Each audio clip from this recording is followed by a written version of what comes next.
That's your microphone, Miss Christina. But it's also. It's limp. You have to maneuver it. Figure it out.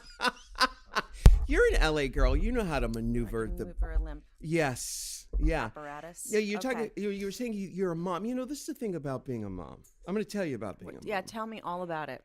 You have to deal with the other parents. You have these ideas of what you want to do with your kid, and then you come up against the other parents who have their own ideas, and you think, you know what, I'll just give in and I'll just do what everybody else is doing. Am I correct? Not in my case. No. I have the most incredible group of friends who are the parents of my kids' friends, and we socialize together. We hike, we cry, we kumbaya. We live in a little community, very small community, and we're all really tight, and they're like the coolest, dopest people ever. Really? And they're all really chill, and it's pretty amazing. I feel really blessed. You know, it's funny that you say that because I know you're an LA girl, and you know, people in show business have broader ideas of the world, you know.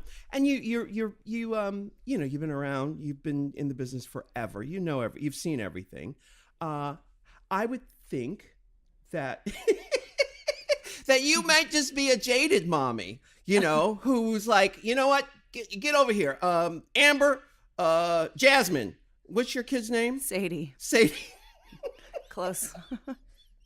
Sadie, get over here. It's just, you know where I'm going with this. This is me projecting. I was going to say, are you projecting right now? Yeah, I'm projecting. And totally. then I'll tell you all about it. Yeah, okay. And how it's completely not what you think. No, that's what I don't want any children because I love kids. I can't stand the parents. They have all these ideas of, well, she's gluten intolerant, and we don't use those words in our house because, and we feel that the child, anytime they say the child, that's a red flag right there. Mm-hmm. You know where I'm going with this, Christina Applegate? I hear you. You hear me, but you don't agree. I don't know those people. What? I don't know those people. You've never experienced those people at school? I have experienced when she was in preschool, sometimes at parties, whatever, but where I live is a hippie community, and so everyone's super chill about everything, and we're all failing together, and we're all succeeding together, and it's a really supportive, wonderful group of parents. I know it sounds too good to be true. It does, but everybody, I even had a girlfriend from preschool at my daughter's birthday party on Saturday, and she said to someone, wow, these people are so amazing. Like, this community is just so much cooler than down in the valley. No offense to the valley. Yeah. But it's just really is such a chill group of people, and we're just navigating our way through our kids, and they kind of dictate to us what we're supposed to do because every child's unique and different. And, you know, as far as cuss words, my daughter has got a mouth on her, and she knows she can only do it around me. We have that agreement. How old is she? She just turned 7. 7. Yeah, that's a pivotal time, 7. It's a pretty amazing age, but it's, you know, they're starting to go into, you know, they'll be preteens in a couple of years. In seconds very away. Bizarre. Yeah. Now, go up on that mic there, eat that mic, and relax into the seat a little bit. You're going to be here for a minute. No. Are you okay? No, I'm good like this. This is how my back feels better. That's your go-to position? Mm-hmm. Now, so how different are you as a parent from your mother, your parents? Well, you're an LA girl. You're from Hollywood. I'm not from. I'm from this hippie community. What is that? You keep saying this hippie community. I don't want anyone to know where I live. Oh, good. Yeah. But where I live, that's where I've been for 46 years. 46 years? You've been in that same place? Yeah, I've been in the house I'm in now for 22 years. Wait a minute. Mm-hmm. Really? Yeah. So I've only known this area, but back when I was a kid, it was everyone had a single parent. Mm-hmm. And we were all only children, and we all had single parents. You're an only kid? Yeah. You're an only child? I do have a half brother and sister from my dad and his wife now, but it was very druggy up there, and so it was a much looser situation. Like I'm definitely really structured with Sadie because she kind of feels like she needs want it. Structure. They want it. Yeah. I didn't have any structure. You were able to do whatever you wanted. Whatever I wanted. You think that's a bad thing?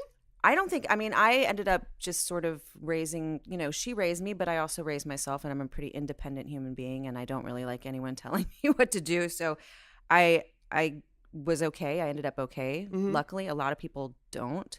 A lot of kids you grew up with in the same situation did not? Yeah, had some rough patches that, but I think working saved me, and having that kind of structure was also sort of making up for the fact that I didn't have structure. I had somewhere I had to be at a certain time, and I had to be respectful and polite and professional and all of that from such an early age.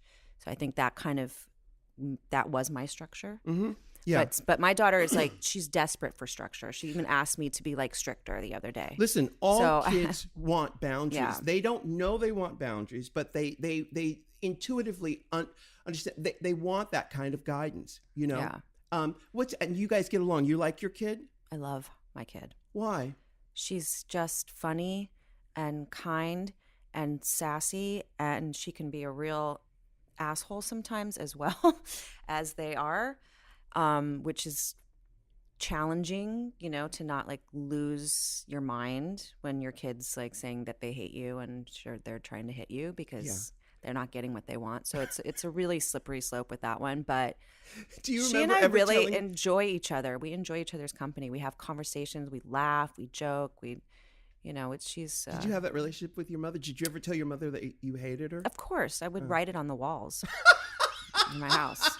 I think at Sadie's age, like, I hate my mother. So no, your kid said that. She said, "I hate my mother." No, my kid said, "I hate you," like yesterday. Your kid said that to you. To me, but when I was a kid, I used to write, "I hate my mother" all over the. Yeah, so it's pretty universal. I said I remember saying that once to my mother, just once. I really dug her a lot, and I remember as it was coming out of my mouth, I was regretting it, because I didn't really feel that way.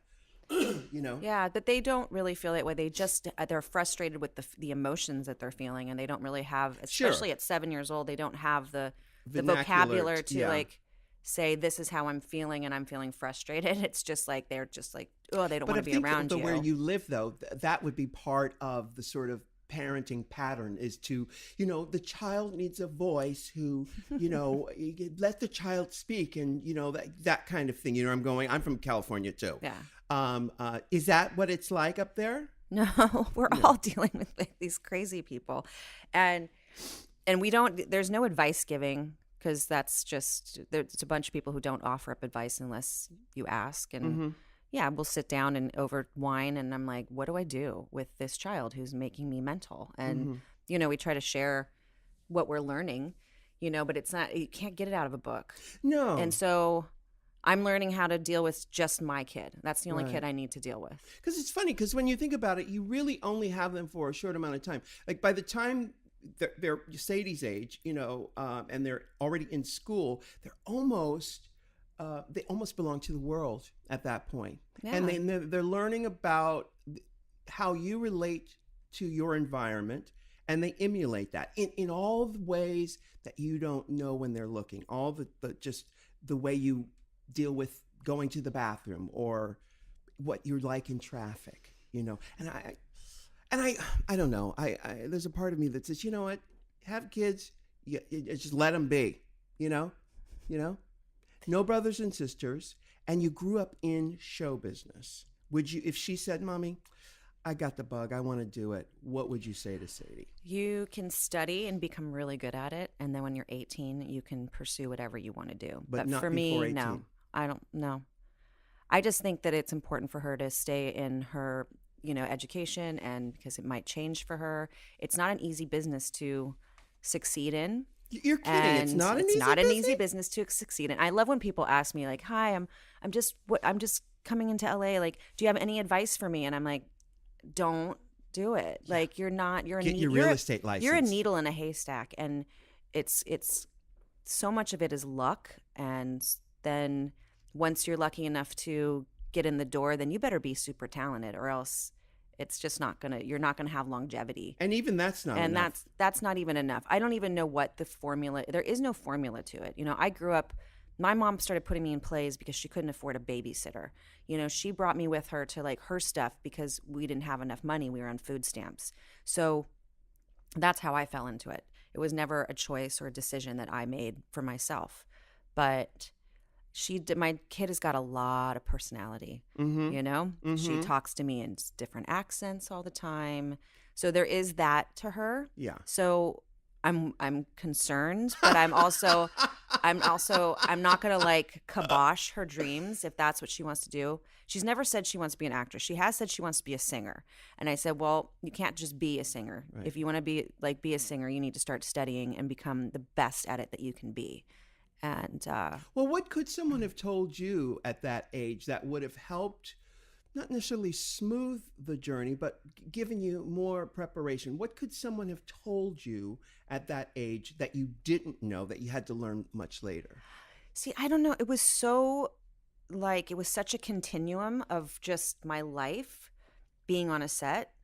It was just the way it was. It was so normal to me. Yeah. So I never had a transition from just being a normal kid to, being successful. I never had. I was always on a set. I was always performing in some way, and so it just seemed really normal that that's what I would end up doing. And I never went after a dream.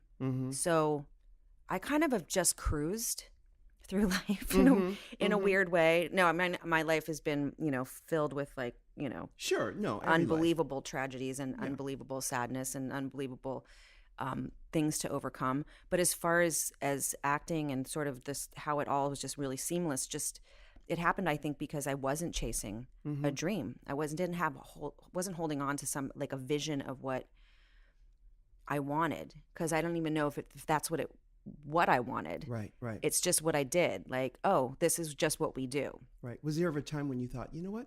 I'm done with this shit. Fuck this. I'm out. Yeah, I was 13 years old. I had a shaved head. I was super rebellious. And I said to my mom, I don't want to go on auditions anymore. I don't want to do this. And she goes, okay, I'll call your agent and we'll end it. And I went upstairs and I panicked. My body went through like a panic.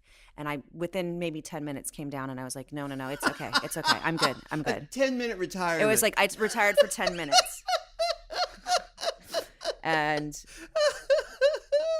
then, then from that moment on, I actually did not stop working until a couple years, like until my last job. Like basically did not stop working from 13 on. I got on a show right away.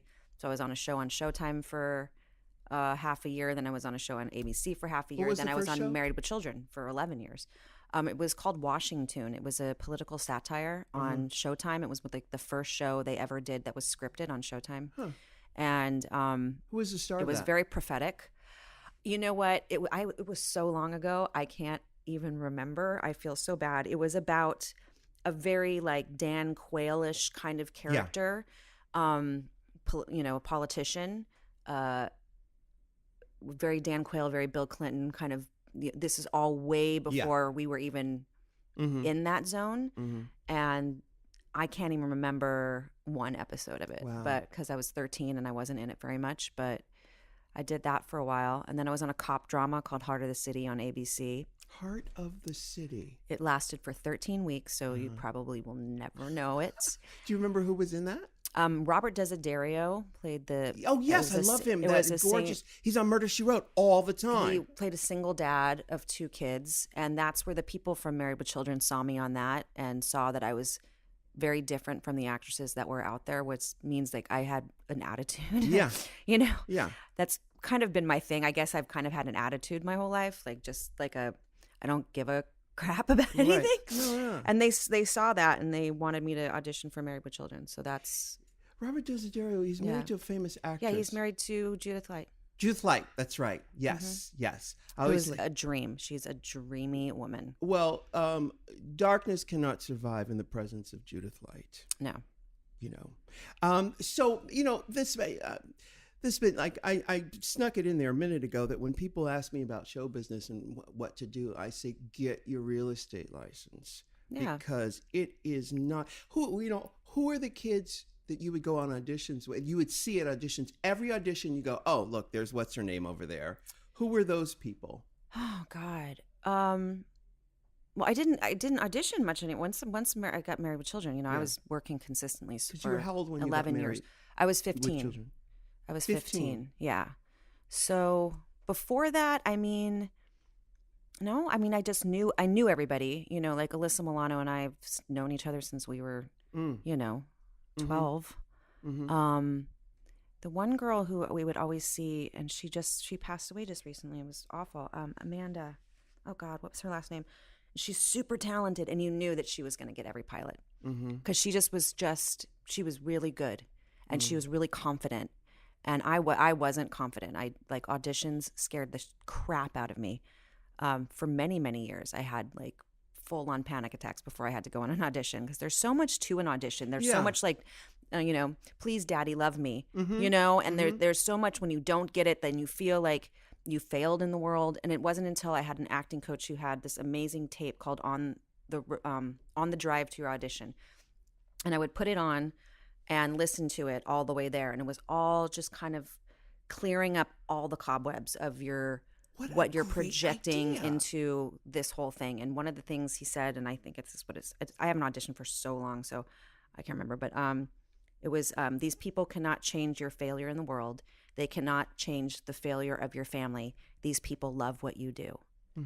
And that gave you the confidence to know that they're not judging you. They want you to be the best. Hey, Hi. Michelle's here. Come on in. Hi, Have Michelle. a seat, doll. Now, she's talking about, Christina Applegate is here. She's talking about this tape that as a kid she would listen to on the way to auditions. Oh, we need that. That would sort of gear you up for whatever, being fine with whatever happens at the audition. Who is that the you'd be guy? fine. Who is it? Well, Your acting coach. yeah, my acting coach, which I don't want to. He's Yeah. Got it. Yeah. But But what's a brilliant idea? it's What a and it was brilliant actually idea. I started doing it as an adult, and it was from your door to the door there. I'm gonna come up with my own. Come up with I'm your gonna own, come and up it really with my was own. smart. It is so smart because we're going to take a break. We've got Christina Applegate here. Michelle is Visage I made it in the house. It only took me 2.5 hours, but I made it. Yes, all right. We're going to be right back with more Christina Applegate.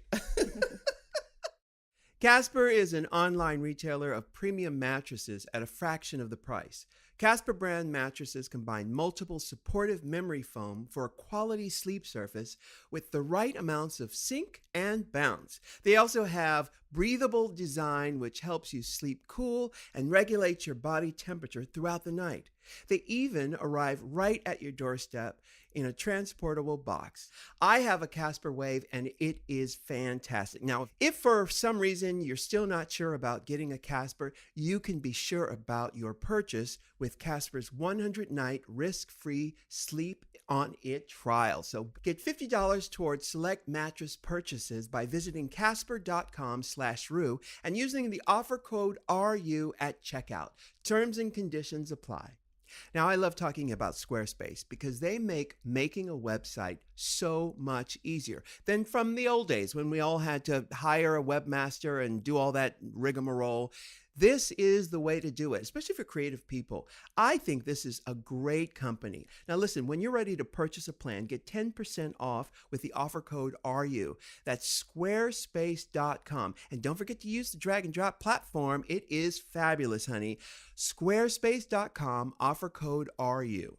We are back with Christina Applegate. We're talking about the biz. Now, Michelle, well, I've covered... Where are you starting? I covered the kid already. The kid, Okay. Sadie, 7 years old. Oh, the baby. Yeah, I covered the early years of the acting. She was a punk rock kid like yourself. Did you get into Married with Children? Did you get into Sweet just Charity? started Married with Children. I wanted to ask about Don't that. tell but Mom the babysitter's dead. no, we're gonna get. I was waiting for you on that, but I want to get in. I wanted to talk about something else. I wanted to go back to the auditioning thing because you don't have to audition anymore. But I do.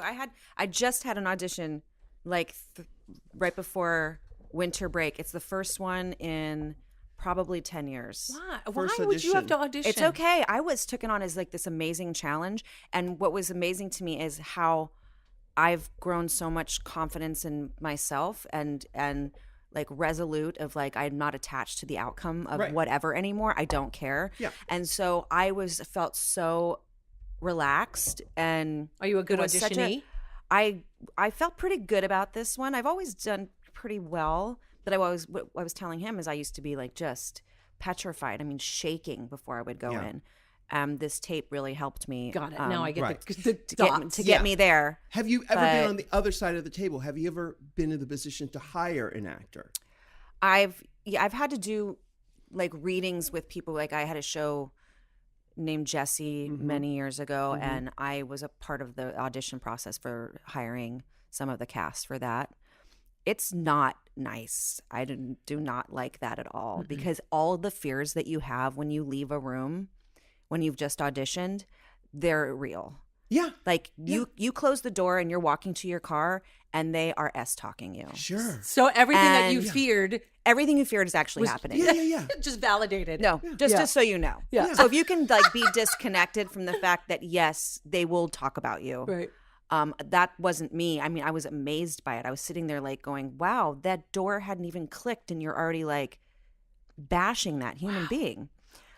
Or praising them, you know, But, it's listen, one or the other. When But you are an actor or performer, you know so that you your have to like kind of get a product- thick skin about you have that. you know that you are a product, and it's not personal. That's why when I have auditioned people or I looked at audition reels or tapes, usually people are doing the exact same thing. And the first time someone does something uniquely different or original, your ears prick up and you can think, wow, hey, there's something right there. So the truth is, whenever I go and audition, and I'm terrible at it, I'm just myself. And if you want some of this, fine. If you don't, I'm cool. I got my bills paid. I got my mortgage covered. I'm fine. I don't think you're terrible at it either, because you're getting it. But there are people who are lifers, and you'll probably agree with this, with auditioning. They don't get the jobs, but they're great auditioners. And then they come in or they'll get the job and then they end up losing the job because they can't deliver. We've seen it on Drag Race, Rue, where the audition tapes are so amazing. And then they get on the show and you're like, that's not what happened on the tape. Right, you know what I right. mean? They can't live Did you up. curl your lashes?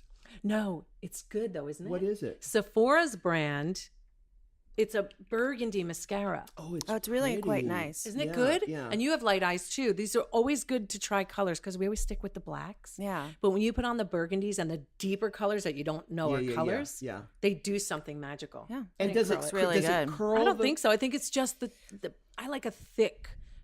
Let me just finish Yeah, that finish sentence. that sentence. I Yeah. like a thick brush Yeah. on my mascara. I don't like those plastic ones. I like they call them like the teddy bear brushes that are really. Oh yeah. Yeah. Uh-huh. I'm gonna have to Yes. look into that. Yes. All right. So now on Married with Children. But I was gonna also say, and I think this is important for people to, for women especially, and as in where we're at with this, with the movement and what's happening. There's something that my mom instilled in me from a very, very young age. You don't need anything from anyone in that room. Mm-hmm. Mm-hmm. So you don't That's need great. anything Right. from They need it anybody. from you. They need you. Yeah. And so, and I think that helped me on sets. That helped me everywhere. That I am my own universe, and I'm going to be fine. And if this doesn't work out, something better will always be there. And so you not to be connected and tied to and afraid. That's amazing. so- I think this is the tape. This is the podcast Yes, you we're listen doing to it. There you go. Yeah. on the way to your audition. This is it. Now, on Married with Children, at one point, you were wearing a lace front wig. Why were you wearing a lace front wig? Because I dyed my hair purple and black and red. Okay. That's not Kelly's thing. was not No. part of your I character. I needed to. You I had was the- over it. It was it was the summer before our last season, which we didn't know was our last season. And I was like, my identity has never been tied into this person, but I'm so sick of this Yeah. blonde But hair. it was really good. And so I cut it off. I cut it really short and dyed it like 5 different colors. And I came to a Fox event, and the producers looked at me like, what in the hell have you done? Mm-hmm. And I said, you're getting me a wig, so don't worry about it. And they're like, those are expensive. I was like, you're getting me a wig. Yeah, exactly. So I wore a wig. Was it? It and was then- a lace front? Mhm. Yeah. That was the original lineup, wasn't it? Was Married with Children one of the with the was real the- estate show with the Simpsons? Oh, and It was Howard's no, Head or Herman's We Head? were Herman's the very first show that aired was Yeah. It was us, Tracy Ullman, and then 21 Jump Street, I believe. Right, Simpsons came from Tracy. I meant Yeah. Tracy And Ullman. then when did Herman's Head? Wasn't that So one? same- That was it was series. later. Was it? It was. But Well, then it there was the kind of real aired estate like one. weird with Alison there was, like, LaPlaca. duets. Duets. That was it. Yes, duets. Yeah, I mean, gosh, guys, that was 1986, 1987. Uh-huh. It's a long time ago. Yeah. 'Cause- I made a joke. I don't remember. I was on like Corden or something like that. And he's like, so what do you attribute to like you being around? And I said, the secret to my success is to have a mediocre success. I disagree. So like, but... just stay right under the radar and you'll be around forever. Yeah. Yeah. You don't have to take all the pressure and like, God, if you're like the star of everything and it flops, then no one wants to hire you anymore. If you just stay under the radar, you can make some dough, you can have a nice career, and then you can take time off to raise your child like I'm doing. And that's kind of where I'm at right now. Because Married with Children, like in the 4th year of it, that's when Don't Tell Mom the Babysitter is Dead. Is that when that happened? You probably know better than I do. 91, 92. It's 92. It is. With the years, I can't tell you. I can't tell you either. Yeah. So, but your movie career took off relatively fast. I mean, you were on the show for about 4 years before the movie career, because that was a real unexpected hit, that movie. Well, it only became a hit way later on. Really? When people discovered it, like almost as a retro kind of thing. Because it didn't wasn't do well. a hit It wasn't a box office? No, it was so not a box office success. How we remember And it I as a was hit. so snooty about it being like a studio film. I was like, oh, I was such a sellout. I seriously was such a jerk. I was such a jerk. How old were you when you did that? Cut to please put me in a box office hit movie. You know what I mean? So I could. What was I, 18, 19 or something? I was super too cool for school. I was too cool for myself. You should see like old interviews of me from Married with Children. I literally am talking like that, and I just didn't care. Oh God, how annoying! Who were you? I mean, How annoying! who were you? I mean, like, what were that your was just me. influences? That was just me. It's growing up in Los Angeles. She grew up in Los Angeles. Yeah. When you. And I'm not comparing you, but let's just take the Kardashians for a minute. And everyone they talking like that. Oh my God, Courtney, so we're not gonna cook dinner. And it's a thing, I think, growing up. Oh, I didn't talk like that. I talked like around. a kid from my community. Because that was that which generation. But was not Valley. It was just really uninterested in Right. everything. Yeah. And attitude and not a lot of smiling or laughing. A lot of just like everything sucks and that's where I come from. And that was that age too. And that's kind of where my friends were in my neighborhood that I was friends with until now. So did you ever come out of that? Yeah. Yes. When? Why? I don't know. I started to, I think there was a point when I realized I had to kind of play in the show. Do you know what I mean? In the show of what this is. And life or in show business? No, just like if you're going to go on a talk show, you have to be witty and you have to be engaging and you have to be bright. And because you're selling a movie for someone and you've got to be interesting and be the one they want to have come back because you're so awesome and hilarious. Yeah. And I think that somewhere in there I let go of that and became that. So right. Right. I mean, I haven't mentioned it yet, but Michelle and everybody who knows me knows that I have a thing about Ed O'Neill, and for years, even when it's on TBS, even today or TNT, whatever it's on, Married with Children, I stop and if I talk about this too long, I'm going to embarrass myself. He has to check himself. There's a raw sexuality. That actually, I saw him recently on that's amazing on Miami Vice. Miami Vice. Yeah, he's on the second episode. Do you watch the? Modern Family. I don't watch that. But the second episode of Miami Vice, he's on there looking sexy. Rue loves them.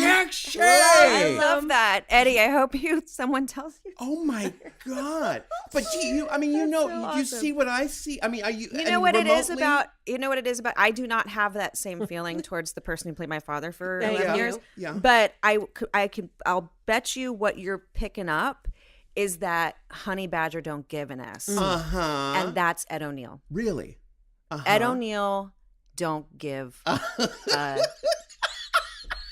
You can say it. We're not edited. Okay. They don't give a shit. He doesn't give a shit. Yeah. That is the beauty. And we love that, don't we? Yeah. Well, that's part of the audition thing, and that was and also I think that was the whole cast of Married. We all were like the black sheep of this network. Mm-hmm. And so with that, you kind of don't give a shit. Mm-hmm. And we're all the same. Like Katie, Dave, myself, Amanda, all of us can sit in a That's room true. and we're just such a bunch of like not giving a shit kind of people. Yeah.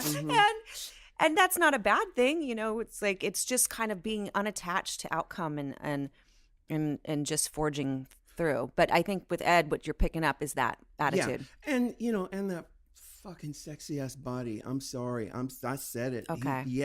It's I'm Rue. said it. It's all Them Rue. them Okay, polyester pants. Yeah, it's all good. Oh my God. You Yikes. go for yours, baby. No, it's true. But so the show, and that was really the attitude of the show. In fact, Yeah, that was I mean the that was the attitude outlook- of everyone there. It was a because big it was- FU to Yeah. television. Yeah, absolutely. In every best way possible. Huge hit. Who would have known? It's still on TV today on TBS.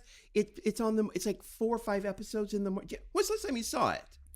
It's been a minute. You've never brilliant. flipped past and said, "Oh my God." I've flipped past it and then I like go, oh, I don't remember shooting that, and then Yeah. I feel real weird about it. Move on. Yeah. But It was life changing. Well, it is part of, you know, the American tapestry, and then you go on from there and you do Broadway. oh, there's a big gap in between that. There's, but yeah, I know there's a big gap, but I'm just talking about. I mean, you've always been a success in television and in movies, but the Broadway thing is the most surprising. Were you surprised that you could do that?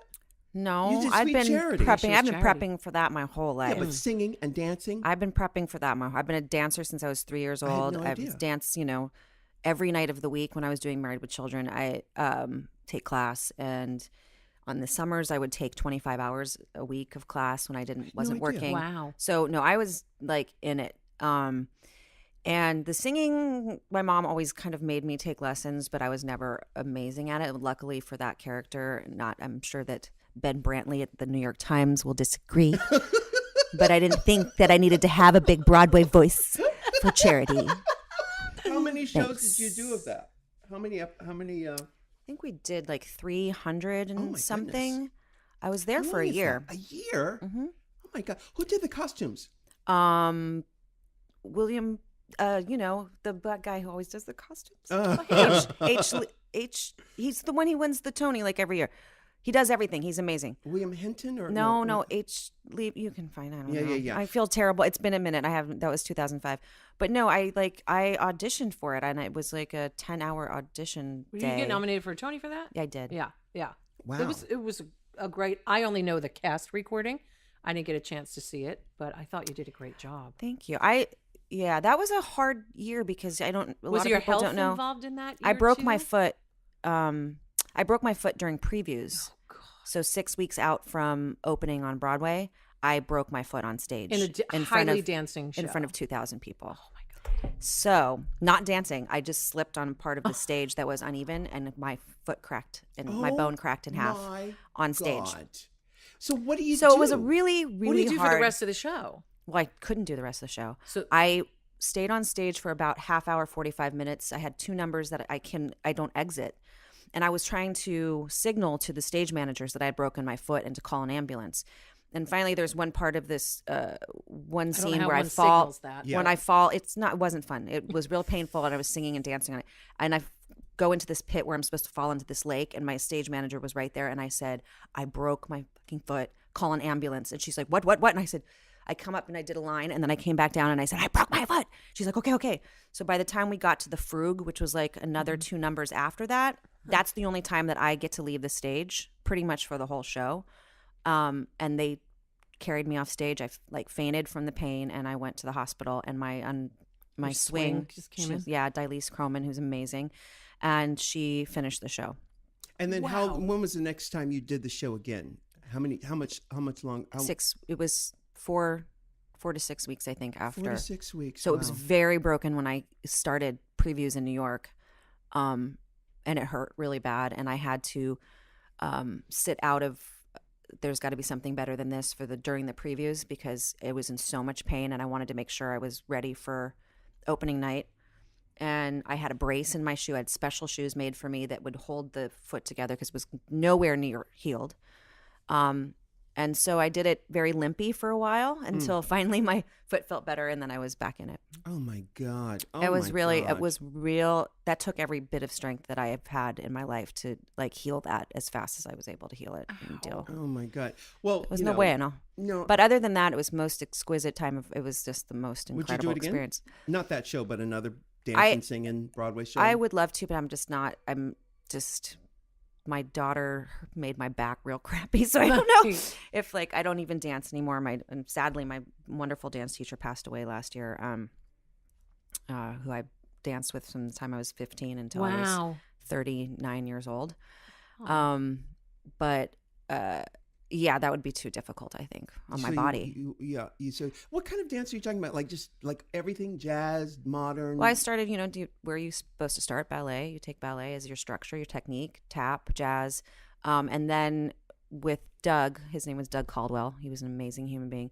I discovered lyrical contemporary. And so basically that's what I did from 15 until was contemporary and lyrical. Had you ever been able to use that? And then, of course, I was obsessed with Bob Fosse. So yeah. When I was younger, I had my dance teacher when I was little was a Fosse dancer. So all of our, like, these little kids are learning how to do Fosse. It was pretty funny. Oh, my God. Wrist turns everywhere. I would love and she to counted see like this. footage of She that. counted on, chikang, gong, gong, chikang, chikang. With a cigarette in her mouth? Oh, no, she never smoked. But we were like little kids, like probably 10 years old, and our teacher did not have any counts. And I actually brought that when I hosted SNL the last time. I came to them and I said, I have an idea for a sketch.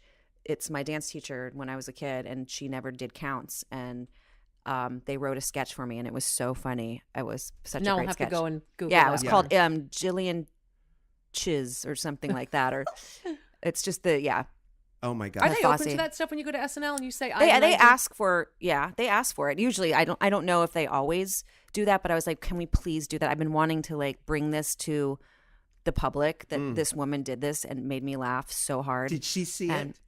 I have no idea. And even if she saw it, I don't know if she'd know that it was her, but I'm sure she did because she's the only dance teacher that went, oh, chikang, gong, gong, chikang, bakasak, chikang, basong, dong, chika, chika, boom. Yeah. We've got Christina Applegate. We're going to take a quick break. We'll be right back with more. Now, we received some really great emails from you guys at RuPaulPodcast@gmail.com about your Squarespace websites, which I love. Now, you can get a free trial with no credit card required just by going to squarespace.com. And when you're ready to confirm a plan, you can use the code RU to get 10% off. It is a fabulous, fabulous service, and I recommend it highly. Squarespace is the bomb. Now, I want to read one of the emails that you guys sent us. This is a letter from Kevin Rode. He says, "Hi, Ru and Michelle. I'm writing this letter in secret. I want to surprise my boyfriend by reading this letter about his website, which he actually created with Squarespace. Anyway, Zuhair has an amazing talent that he's truly passionate about. He performs wedding ceremonies, and he's officiated over a dozen weddings now for all types of people, gay, straight, his friends, complete strangers, and all religions, and all types of situations too. Fancy, casual, at the beach, on a rooftop, you name it, he's done it. Henny, that's cute. Using Squarespace has helped Zuhair share this passion and turn it into a business. It was so easy for him to create this website. It's www.wordsthatlast.com. Using Squarespace's easy drag and drop tool, Zuhair created a simple, elegant site that shows testimonials from couples he's married, a gorgeous photo gallery from weddings that he's done, which, by the way, looks great on mobile screens too, contact info to learn more about him, and much, much more. And with the free URL, wordsthatlast.com. Thanks so much, and I hope you can read this and make his day. Best, Adam. Well, Adam, you said it all right there. It is so easy to create a website using Squarespace. Just go to squarespace.com and use that offer code RU, and baby, you will be on your way. Good luck for all the couples that Zuhair has married, and to you and Zuhair. Adam, thank you so much. Go to squarespace.com. Use offer code RU. Casper is an online retailer of premium mattresses for a fraction of the price. Casper brand mattresses combine multiple supportive memory foams for a quality sleep service with the right amounts of sink and bounce. They also have breathable designs to help you sleep cool and regulate your body temperature throughout the night. They even arrive right at your doorstep in a transportable box. Casper isn't just a mattress company. They also offer sheets, pillows, and bed frames, and even dog beds, so everyone in the family sleeps comfier than ever before. Now, I have a Casper Wave, and I think it's absolutely fabulous. Now, if for any reason you're still not sure about getting a Casper, you can be sure about your purchase with Casper's 100-night risk-free Sleep On It trial. Now, did I mention free shipping and returns throughout the U.S. and Canada? Well, there you have it. What are you waiting for? Get $50 toward any select mattress purchase by visiting casper.com/Ru and using the offer code RU at checkout. Terms and conditions apply. We got Christina Applegate here. We're talking about her dance career. The dance career. Yeah, did Sweet Charity in years ago in 2005. Mm-hmm. And did you guys Fosse originally did the choreography for that show on Broadway, that's his didn't he? show. Because Yeah. it's Gwen Verdon. It's Gwen Verdon. Right. Neil Simon wrote the book. Neil Simon was there for the beginning stages of our That was Cheetah too, rehearsals. wasn't it? Was Cheetah. Yeah. Cheetah. Well, then they did the movie, and then that was Shirley MacLaine and Cheetah. Mm-hmm. And then went back to Broadway, and Debbie Allen did it, played Charity. Yeah, I remember that. And then also Cheetah got to play Charity. Cheetah and I have spent a lot my together. We talk about Miss Charity Hope Valentine and how she's even Shirley MacLaine, who I love and adore. I kept wanting her to come see the show when she was in New York, so I knew she was there. And years later, she said, "Look, I have to tell you something. I know you wanted me to see it." She goes, "But I can't see anyone play Charity. It hurts. It hurts my heart." And I said, "I totally get it. I get it." She was so good in it too. She was so good, but the character becomes a part of your veins, and because you just love her so much, you fall in love with everybody does who she is, Yeah. and it's Wow. We have to talk Anchorman. Okay, let's talk Anchorman. So, you've Anchorman. got these big movies. You've got this huge television career, and then you do these movies. And I don't know if people really expected you to be such a big movie star. And it's kind of amazing. Does this surprise you? I don't know. I go back to that mediocre success thing because it never felt like that. See, I don't live in the outside world. I don't live in the outside world. I live very, very secluded life. My friends are not in the business. They're pot dealers. They're all pot dealers. Yeah. So I'm so removed from that. And if I do have to go somewhere and I do have to present at something, it's such a bizarre feeling. It's so foreign to me. Still, after 100 It's years. so- Even so, it's you go so to a foreign grocery to me. store and you go out in public, you go to a restaurant, even if you don't do your own grocery shopping, I'm assuming. You go to a restaurant. Instacart, honey. There's no need to go to a store with all the germs. What is Instacart? You just order from wherever and they bring it. Instacart.com? Yeah. Instacart. And I don't, because You're not a spokesperson. You don't want to, just- no, I'm not a spokesperson, Yeah. but I don't want to get, especially flu season. Who wants to go into a store right now? Right. But no, I don't because I look like really raggedy when I go out. So most of the You time look I like a don't. mom, darling. Most of the time I don't get recognized. Or if I'm hiking, then sometimes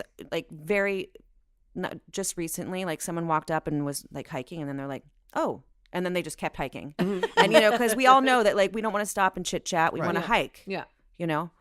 So that's really my own exposure. And to... Anchorman, you're on the lace front wig tip for that. Is that The first one? No. No. The first one I had a fall. Okay. Is that what we call it these days? Yes. A demi. A demi. I had a demi in the back just to give it some Veronica some thickness, Veronica Lake.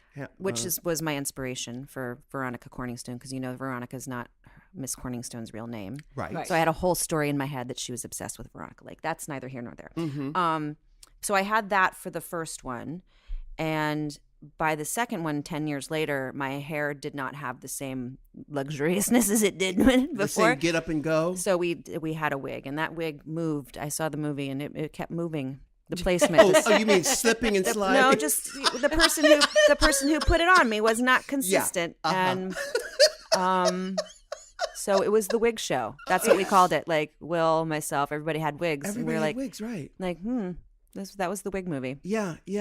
Because, a lot of actresses use wigs, and Nicole Kidman's the most famous for doing it because of reshoots and because of continuity. Well, and also the damage you're doing to Yes. your hair on a daily basis with someone with curling irons. It's so, I mean, when I start a movie, I'll, have a good head of hair, and by the end, I'm like, going bald. I couldn't imagine what you went through for Kelly Bundy. Honestly, I couldn't, because your hair was... at one point it was platinum. Not only platinum, it was like Suzanne Summers white. Right. Like Chrissy Snow. Yeah, Yes. they told me to tone it down, because what was happening is that when I would walk, the light would go behind me. It would trail behind me.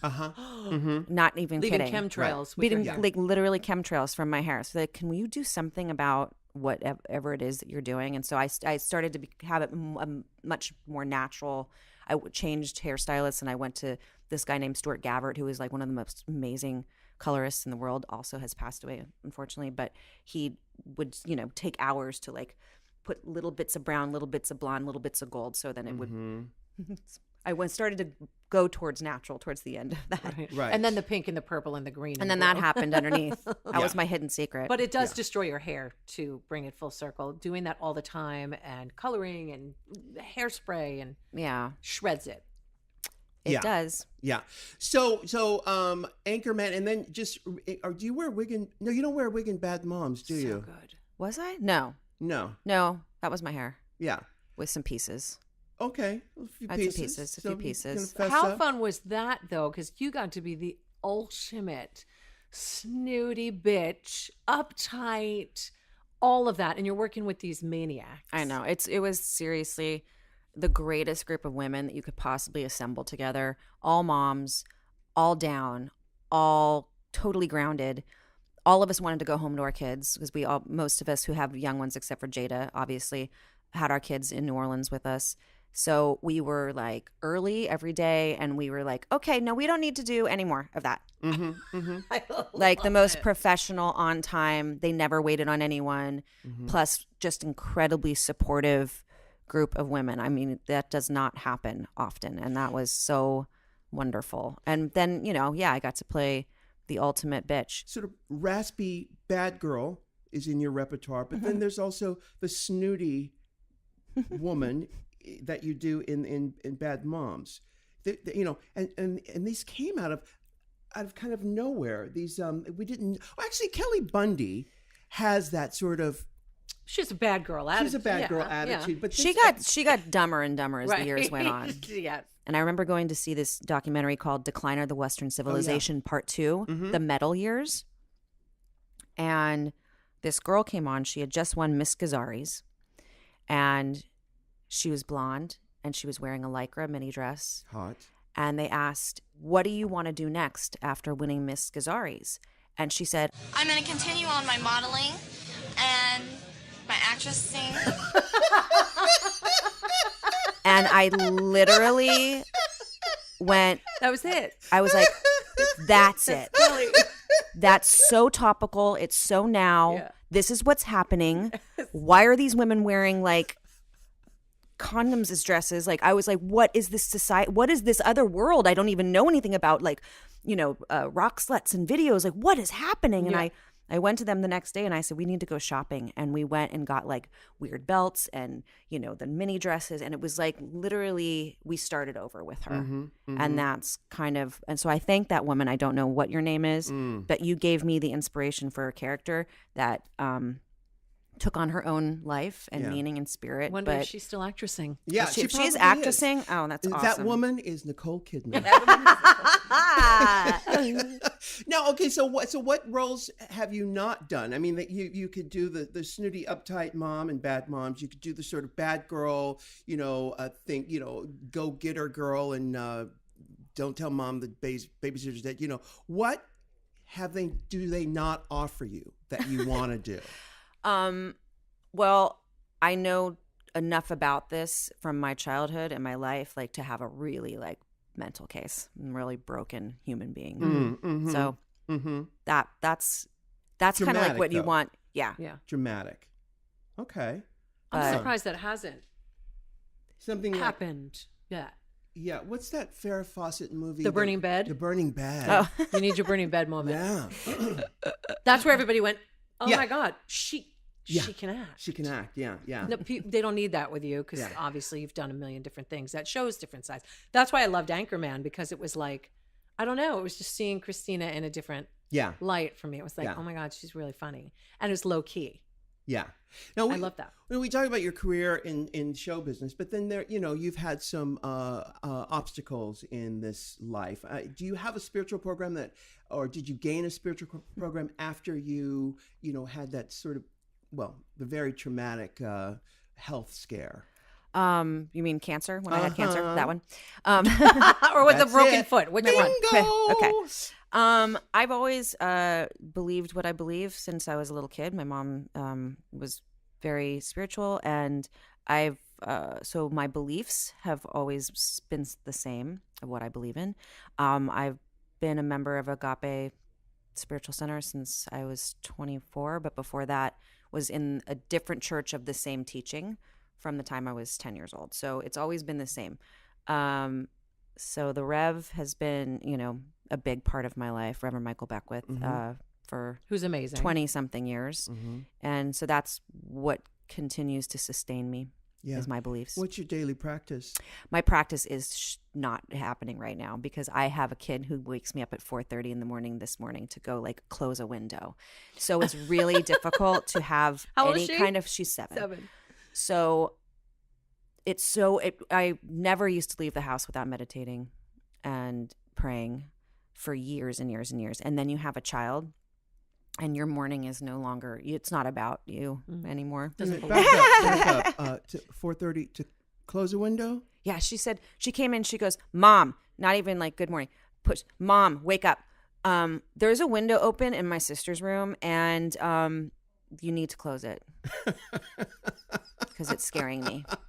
That's what they do. So, and then I went, and then she comes back and she goes, now I'm hungry. And I'm like, dude, we usually don't even eat till 7 a.m. Right. It's 4:30. And I got really grumpy this morning. I was Yeah. a very grumpy Yeah. person. So, She knows that, like, don't talk to me until I've had coffee, and my alarm doesn't go off till 6:20. So just don't. Why do we do 4:30? What are we doing here, man? She's doing what she wants to do. Yeah. right. Now, okay, when you think, but when did the I whole love cancer her. thing happen? When did that happen? 2008. So when you look back in hindsight, metaphysically speaking, what do you think that meant? What was that? What was that? What did it mean in your story? What was that? There were a lot of cancers in my life at that time, whether they be a human being or a disease. And I think that Preach. Say it louder for the people in the back. Holla. I had, it's publicly known I had been in a relationship with someone who passed away from drugs during all of this that I was going through. And I had I had dealt with that situation with him for a good year, and it was very painful, to try to save someone that can't be saved. You know what I mean? And that was a disease in my life that I was dealing with, and kind of in the middle all of it, he OD'd, and I was having surgery all at the same time. Wow. So it was kind of like there was a lot of just not good things happening in my life. And yet at the same time, I was on a show that I loved more than anything in the world, which was Samantha Who. Probably my favorite job I've ever had. Really? Besides Anchorman, I know, Will, don't worry. Don't worry, boys. We all know that's our favorite movie we've ever done. Paul Rudd. Ruddy and Steve and Dave Keckner, my boys. I love them so much. What an amazing group of men. So lucky to have known them. But, that was, and I was so doing the show, but I was also in every scene. I was working 17 hours a day. By Fridays, we would call them Fraturdays because we would be working till 4 a.m. Wow. I mean, I was so depleted on all sides of my life that it all just made sense that would happen. And so... At that point, did you put the brakes on and say, okay, now it's time for me? Well, Obviously, you had to for the obvious reasons. Well, I mean, I had already, the relationship had been over for about a month or two before he passed away. So when he passed away, it was sort of sad. It was awful, obviously very tragic and sad. But it finally, I mean, it's so awful to say, but then I just had to take care of me. Mm-hmm. And it was sort of like, no one's allowed to, I'm allowed to say no to everything. There was some advice that I got actually from a woman who's a musician who also had breast cancer, got on the phone with me when I was dealing with it. And she's like, okay, this is what you do now. You say no. Mm-hmm. You say F off. And you take care of you. You are number one. Mm-hmm. And that is it. And you do not let any stress come into your life. You stay in your zone. Stay in your zone as much as you can. And so that's what I did. I just I tried to stay in my zone. Did it have to come to that extreme for that to be No, a part of your life? I don't think so, because then what are we saying? We're saying that something really horrible has to happen in order for you to have an aha moment. I don't think that's it. I think it was just that's what was happening in my life at the time. And oftentimes it does take that. Oftentimes it does. It would have happened one way or the other. I wish it hadn't been that. Mm-hmm. But, I'm BRCA positive, so it was eventually going to happen to me anyway, Mm-hmm. Mm-hmm. for the most part. So do you have to go through the thing of checking your daughter and doing all that? Because that's a lot. Sadly, she has asked me, will I have that? And I said, no, absolutely. And so for now, we don't talk about that. Yeah. She doesn't need to be, she's Not at not 7, of but yeah. the hormones haven't changed for her yet. But, it's very, very big in my family. Like there's a lot of BRCA positive. What can women who are listening and- who may be BRCA positive, what could they do now to circumvent any of that craziness? Well, a lot of people are doing It's controversial. it's very controversial, but they're getting mastectomies without having had cancer. They're taking their ovaries and fallopian tubes out because the chance of getting ovarian cancer is way higher than the average person. How do you find out if you are? Just a blood test. Uh-huh. So I say just, you got to do you. You got to talk to your doctor and you got to do you. I mean, I've come out publicly about I recently took my ovaries and fallopian tubes out in September of last year. So I'm going through the change right now. You go through menopause, like literally when you wake up. It's different than a full hysterectomy, though, right? You keep your uterus. I kept my uterus because that was such bigger surgery, and with BRCA, you just kind of go back to like the norm of percentages on that happening. Mm-hmm. Those are the choices that I decided to make for myself, but by no means would I ever preach to anyone to do it. I just think that if you do have a BRCA diagnosis, that it kind of gives you like this upper hand of going, okay, what do I do? At least where other people, and in the past we wouldn't have known if we carry the BRCA gene, or if our mothers carry it, because it can be passed down. It's not 100% confirmed that it'll be passed down. And a lot of times it comes from the father side of the family too. Really? So with my mom, they believe it came from her father's side of the family, because on that side she had a lot of aunts that were dying and stuff. So they didn't know. I mean, obviously then back in those days, they didn't know anything about it, but it's passed through, they believe, her father to her. She has it. Then my aunt doesn't, but my uncle's daughter died of ovarian cancer right after I had my surgery, my cousin. Wow. And they have it on that side. So it moved all over the place. But there's also a possibility that the DNA, like for myself and my husband, that something could have, but our DNAs together possibly didn't have that mutation be passed down to my Correct. daughter. Yes. So it's very possible that that's not happening. All I can do is I feed her really well and try to teach her about her stress levels and her anxiety levels, and just putting as much pure stuff into her body to kind of give her that foundation, because, all of it has something to do with it. You're giving her all the tools. Environment, food, stress, all of it. Outlook on life? Yeah, it all plays a part in it. Yeah. Life's a bitch, isn't it? It can be. Yeah, yeah. I think for everybody, I think when you learn navigational tools and you try to apply them, but it's not easy. Nothing's easy. You got to work for everything. You've been working forever. Do you think you work in this business forever?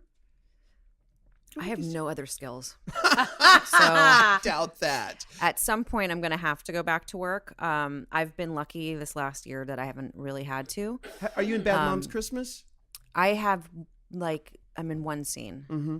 Do you go to school stuff for your daughter? Like, are you super like, I'm the PTA mom? Yeah. I'm Are on the other PTA. moms put off by Christina Applegate walking? No, I'm just Sadie's mom there.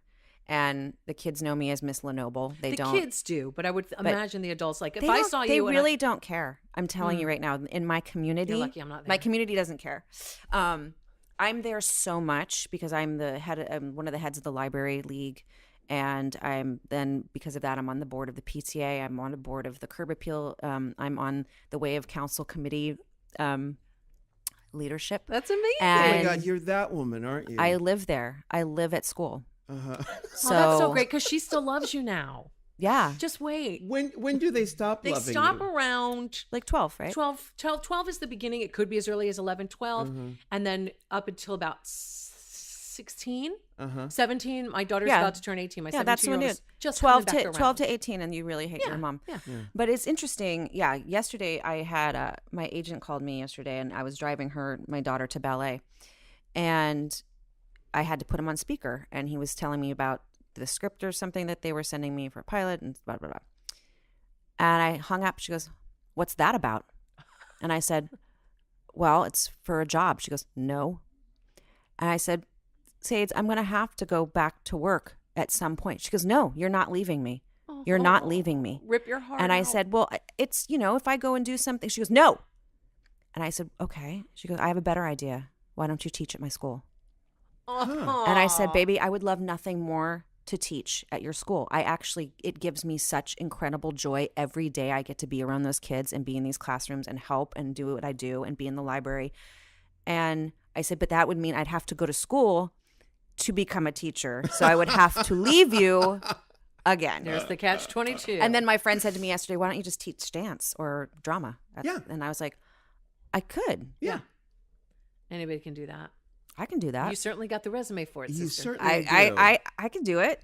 Yeah. So that's kind of where we're at. We're at the point where daughter is like, paychecks won't really- absolutely, you are not going anywhere. Aw, that's so sweet. And though. so with projects and stuff, do you wait for things to come to you, or have you developed projects for yourself?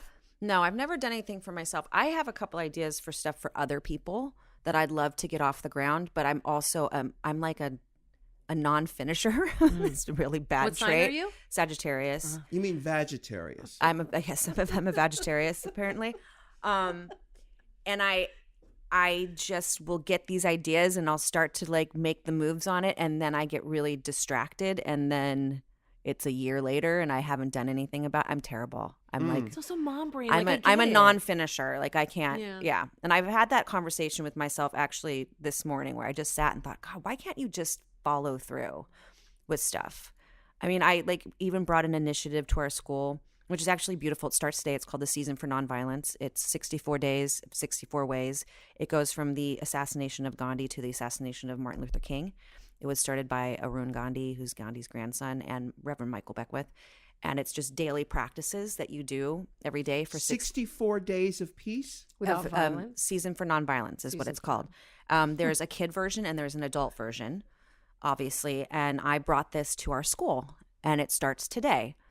But I didn't do all the big heavy lifting because I'm like a non-finisher. I like drop the ball so much, but I'm very happy that Your it starts. intentions are good, Christine. My intentions are so good. I have to. So Season of Peace. So Season what do for the kids- Nonviolence. We are screwing up the title, and I am doing it. I'm Yeah, going I'm 60 terrible days, with this 64. stuff. Say it again. 64. It's Season for Nonviolence. That's all Season you, for Nonviolence. Season for Nonviolence, and it's like for the We will kids. jack it up. For this first 5 days, like for instance, tomorrow they need to tell each of their family members something that they love about them. They have to say what are the things they love about themselves one day. They have to plant In a front of tree. everybody? Not at school, at home. Yeah, This is okay. all practices for them at home. To Plant a tree, you plant a said? tree, to smile at 3 people that look different than you today. So each day there's like the little practice of nonviolence and empowerment. For the adults, it's a much, obviously, We should give that to our it's president. much deeper. You know, the daily tasks are much, you know, adult and much more Because I reflective can manage about. a smile at someone. Same. Same. You can manage a smile. I think so. Yes, but for these kids, you know, they're just, especially at this age, they're starting to see differences, and you know, we are a big inclusive school, and we've got a lot of different kind of children at our school and parents at our school. I mean, her classroom last year, her kindergarten class, we had 5 same-sex couples. We had 4 different people from all over the world. We have a transgender little sibling. So there's the life that in our little community is incredibly inclusive, but they're starting to see the differences. You know, I know my daughter's starting to see the different colors of people's skin and noticing that Well, it's awareness, isn't someone's darker than her, someone's taller, someone's bigger than her, someone's rounder than her, or someone talks different than her. And I'm seeing her kind of realize this, because before they didn't see, there was no line, you know, there was no, it was all just like big love, you know, like no one saw anything. So I think that this is a great time to have those conversations and practice nonviolence. Especially at 7 years old. And smile at people that look different than you. Yeah. And also when she travels too, that will help too. That's the real big one, where people get to understand, oh my goodness, it's not this sort of small community I live in. There are all kinds of people around the world. You're laying the groundwork. But that's what I mean. Her kindergarten class was literally representing all the continents and every kind of. It was the United Nations and every gender and every sexual preference and every lifestyle in one room was just like this big melting pot of everything, and it was such a great exposure for her. Because it was so funny. One day, her teacher, it was the last day of school, and they were passing out cards for the kids to give to us. And her teacher says, all right, guys, now who are you going to give this to? And my daughter raised up her hand. She goes, to your mommy or mommy or daddy or daddy or daddy or mom. Very smart. Like that, like just like, to your mommy or daddy or daddy or daddy or mommy or mom. And her teacher just looked back at me, and I was like, brilliant. Awesome. Proud mom. Proud mommy moment. Yes. Well, Christina Applegate, thank you so much for talking to us. You're delightful. And the best of everything for you. Thank you. Sadie and all the kids in the United Nations. And the United Nations, all of them. They'll all be great. They're going to be okay. We just need to get through this. Yeah. Right? We're almost let's get over to the other side of it. And then. Not for much longer if things keep going the way that they're going. But no, but with this philosophy, what you're teaching me, because that is our hope. Because, you know, we have the music and the laughter and the dancing and the colors. That's what the other side doesn't have. And by teaching the children how to utilize all of these things, that is the armor that we need to protect ourselves for the future. Of course, man. Besides even that, like every day when I'd hear smatterings of like so-and-so's not playing with so-and-so, or like we don't want so-and-so to play with us or whatever, right? That was starting to happen last year. And I would stop her in front of her door every day. And I said, you go be inclusive to everyone. If you see someone alone, you go play with them. You invite them to play with you. I want you to be a good friend. I want you to walk into the room giving what you want to receive today. And she was little and kind of like would look at me, but now I'm hearing that like she does that. Like she sees a kid sitting by themselves and asks them to come play with her. And I'm like, oh, okay.